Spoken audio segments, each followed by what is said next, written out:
संबोधिमागच्चे अनंतयानो लोकोत्तमोत्तं पनमामि बुद्धं धम्मोऽयं सन्ति करोपनीतो नियानिकोतं पनमामि धम्मं संगो विशुद्धो वरदक्षिणियो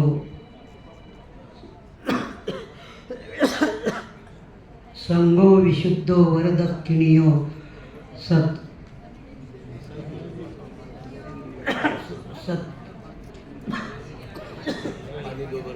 हाँ थोड़ा पानी दो ना।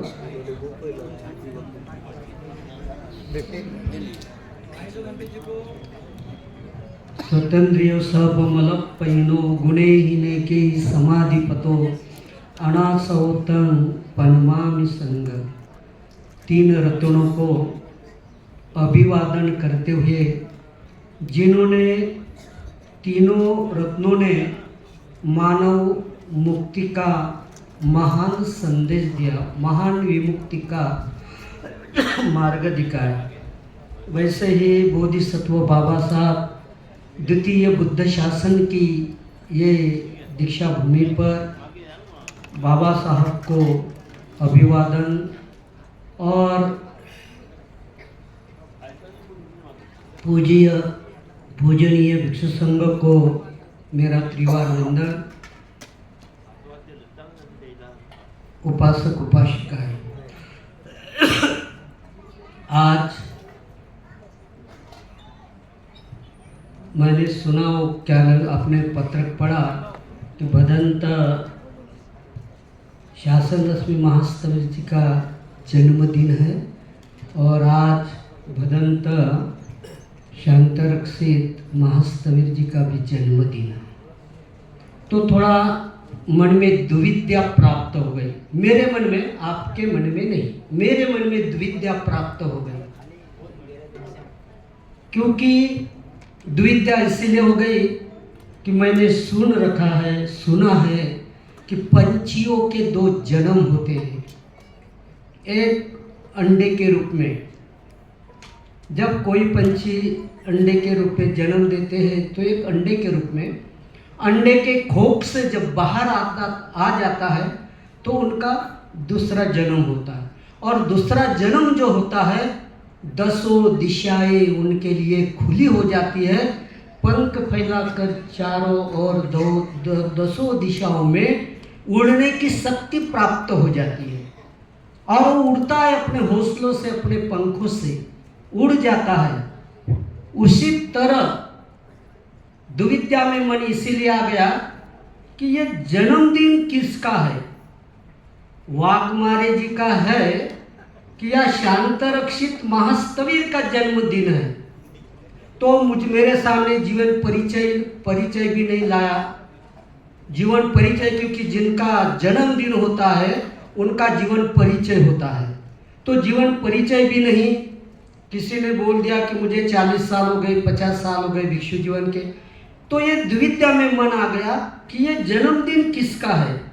80 साल की उम्र जो हो गई है, वो वाघमारे जो हमारा उपासक संगत है, अभी हमारे पास अभी यहाँ बैठे हुए हैं, तो वाघमारे जी अमरावती जिले में, मेरे ख्याल से गांव का नाम भूल गया, अभी बहुत साल अभी चालू, हाँ यावली मावली। तो जब अभी के जो शांतरक्षित भंते जी है, वो उस वक्त छोटे छोटे बच्चों को लेकर हमारे पास आ जाते थे। जब मेरी पहली मुलाकात 1981 या 82 के रामनगर बुद्ध विहार में अमरावती में, जब मैं श्रावण था, क्योंकि मेरी उम्र उतनी नहीं थी उपसंपदा की, और जब सादे भेष में मेरे पास आते और बड़ी बड़ी बातें करते कि मैं सरपंच हूँ गांव का यावली मावली का, मुझे बड़ा अच्छा लगता था। और छोटे छोटे यहाँ अभी आकर मिले मुझे 2 बच्चे, तो बड़ा अच्छा लगा, आनंद लगा। लेकिन मन दुविधा में ये इसीलिए आ गया कि ये वाघमारे जी का जन्मदिन है कि भिक्षुओं का है। अंडे के रूप में जिन्होंने जन्म लिया है, अंडे के खोख में, अभी वो अंडे के बाहर से निकला ही नहीं, अंडे के खोख में ही है। अगर अब दूसरा जन्मदिन है महास्तवीर जी का, वो तो पंख फैलाकर 10 दिशा उनके लिए बुद्ध की शरण लेकर विमुक्ति पथ की ओर, धम्म की शरण लेकर विमुक्ति की ओर, संघ की शरण लेकर विमुक्त पथ प्राप्त करने के लिए याव निब्बाण पत्या निष्कलंक निष्पाप जीवन की ओर। तो इसीलिए दुविधा में मना गया कि मैं जन्मदिन किसका मना। प्रश्न मेरे मन में हुआ, आप लोगों के मन की बात नहीं है, मेरे मन की बात है। और जब आप भिक्षु बने हैं 83 में 84 में, आपकी जिस दिन उपसंपदा हुई होंगी, मेरे ख्याल से 83 84 में हुई होंगी, ये तो मुझे पता नहीं है। लेकिन आज देखता हूँ तो सब भिक्षु बेचारे बड़े बड़े बैठे हुए हैं, उपसंपदा से बड़े हैं, और आप उसके सामने बैठे हुए हैं। तो उपसंपदा जिस दिन होती है, उपसंपन्न होता है, उस दिन उसका नया जीवन होता है। भिक्षु के रूप में, शाक्य पुत्र के रूप में, बोधि के रूप में, बोधिपाख्य के रूप में और बोधि के गुण में। और वो भिक्षु अपने जीवन में सबसे एक काम करता है, अपने जीवन रहस्य को समझता है। अपने ही जीवन रहस्य को, अगर अपने जीवन के रहस्य को नहीं जान पाता, अपने जीवन के रहस्य को जानता है, ये अनित्य का मार्ग है। सब्बे संखारा अनित्याति, सब्बे संखारा दुखाति, सब्बे धम्मा अनंताति। ये तीन गुणों को, तीन बातों को जान लेता है वो भिक्षु। भिक्षु बनने के बाद चारों ओर 10 दिशाओं में उड़ता है, सील के पंख लगाकर, समाधि के पंख लगाकर, प्रज्ञा के पंख लगाकर उड़ता है। और जहाँ जहाँ छाव देने का समय आता है, जहाँ मुरझाए फूल है, यानी जमीन है, वहाँ पानी नहीं है, ऐसे ठिकान में जाकर मैत्री, करुणा, मुदिता, प्रेम का फूल बरसाते हैं, बरसात करते हैं अपने वाणी से, अपने काया से, अपने वाचा से, अपने मन से। और महास्तवीरों की यही तो वाचा होती है, महास्तवीरों के यही गुण होते हैं, महास्तवीरों को यही जीवन होता है। छोटी सी बात नहीं होती महास्तवीर बनना। नहीं तो आजकल हमारे करुणा बोधि भंते जी ने एक बात बोला, मुझे मालूम था कि वहाँ भंते जी बैठे हुए हैं। मैं यहाँ पीछे मुड़ कर देखा तो प्रज्ञाशील भंते जी नहीं दिखे, जो हमारे साथ कंधे से कंधा लगाकर हर समय लड़ने के लिए तैयार, आज भी लड़ने के लिए तैयार है। काय के लिए, किस लिए? कि महाबोधि महाविहार जो है, वहाँ का जो मैनेजमेंट है, 1949 का जो कायदा है वो नष्ट हो जाए। वो तो जब भारत देश स्वतंत्र हुआ जब ही नष्ट हो गया। लेकिन अभी तक यहाँ की जातिवादी लोगों ने, जातिवादी बोलता है क्योंकि जातिवादी बोले इसलिए तो बात नहीं सुन रहे, तो जातिवादी लोगों ने उसमें अपना एक पेट भरने का साधन बना लिया, एक अपना वर्चस्व का साधन बना लिया, उत्पन्न का साधन बना लिया। वो छोड़ना नहीं चाहते, लेकिन आज नहीं तो कल तो छोड़ना पड़ेगा। हम भी वादी है, हम तो वादी है, लेकिन हमारे पीछे लगा हुए हम आम्बेडकरवादी हैं। पहले वादी थे, हमको कुछ नहीं समझता, लेकिन आम्बेडकर जैसा है हमारे दिमाग में आ गया तो हम लोग आम्बेडकरवादी है। तो हम लोग निर्णय करते हैं, पक्का दृढ़ निश्चय करते, आज नहीं तो कल वहाँ से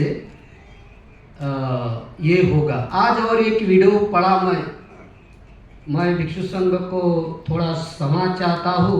जो मैंने आज वीडियो देखा, हमारे राष्ट्रीय अध्यक्ष अभी यहाँ पर बम्बई में अधिवेशन हुआ, मैं गया था। आज एक वीडियो पढ़ा, किसी अलग ठिकान में जाकर गले में बहुत माला हाल डाल रहे हैं, झूले पर झूल रहे, एक ठिकान में पैसे किताब रख रहे।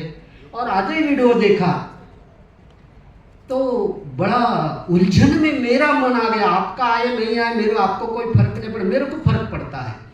तो उलझन में मन आ गया कि ऐसा क्यों हो रहा है, ऐसा क्यों हो रहा है, हम कहाँ जा रहे हैं, किस और हम लोग भाग रहे। और 2 मिनट, किस और भाग रहे, पहले तो बोलना ही नहीं चाहता, तो किस और भाग रहे। तो हमें इसके ऊपर भी चिंतन मनन करना है। और बुद्ध गया के बारे में बहुत सारे बात होते रहती है।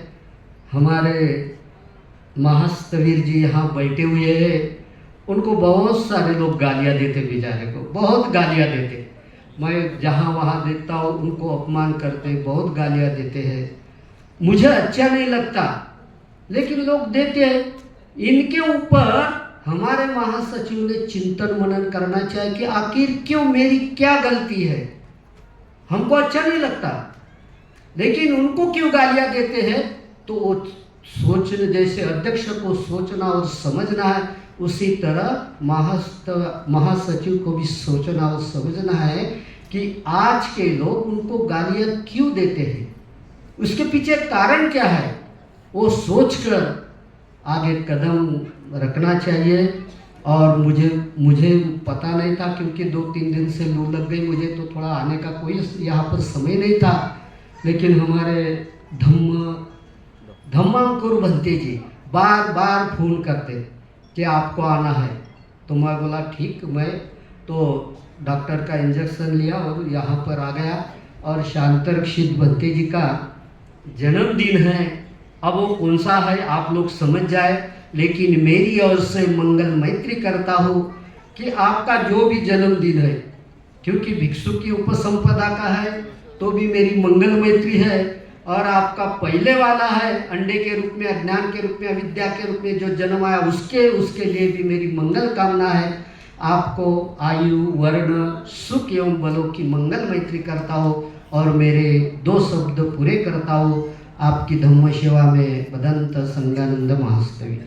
साधु साधु साधु। मैं 2 बात क्लियर करता हूँ। भंते जी का ये जन्मदिन भी है। वैसे भंते जी का जन्मदिन 1 मई को होता है और इसी मई महीने में बुद्ध पूर्णिमा में जब मैंने भंते जी का इंटरव्यू किया था, उन्होंने कहा था कि इसी बुद्ध पूर्णिमा को मेरी उपसंपदा हुई थी।